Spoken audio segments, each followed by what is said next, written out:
গত বছরের নভেম্বরে ভারত বিশ্বকাপ থেকেই ছন্দে নেই লিটন কুমার দাস। সম্প্রতি টেস্ট, ওয়ানডে এবং টি-20তে প্রত্যাশিত পারফরম্যান্স করতে পারছেন না জাতীয় দলের এই তারকা ওপেনার, যে কারণে জিম্বাবুয়ের বিপক্ষে ওয়ানডে সিরিজের মাঝপথে তাকে ডাকআউটে বসিয়ে রাখা হয়েছিল।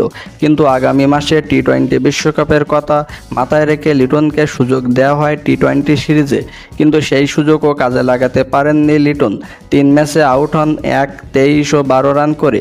রানে না থাকার পরও লিটন দাসকে কেন বিশ্বকাপ দলে রাখা হলো, এমন প্রশ্নের ব্যাখ্যায় জাতীয় দলের অধিনায়ক নাজমুল হোসেন শান্ত বলেন, লিটন আমাদের খুব গুরুত্বপূর্ণ ক্রিকেটার। কয়েকটা সিরিজ খারাপ গিয়েছে, তবে আমরা নতুন কাউকে এখন চাইনি, অভিজ্ঞতাকেই গুরুত্ব দিয়েছি। আশা করছি সে ভালোভাবে ফিরবে। শান্ত বলেছেন, ভালো বিকল্প থাকলেও বিশ্বকাপ দলে থাকতেন লিটন।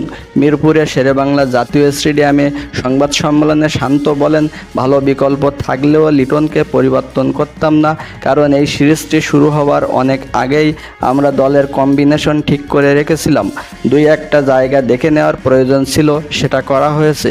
অধিনায়ক আরও বলেন, আমরা জিম্বাবুয়ের বিপক্ষে সিরিজ খেলেছি যাতে আত্মবিশ্বাস নিয়ে বিশ্বকাপ খেলতে যেতে পারি। সিরিজে আমরা এটাই করার চেষ্টা করেছি মাত্র।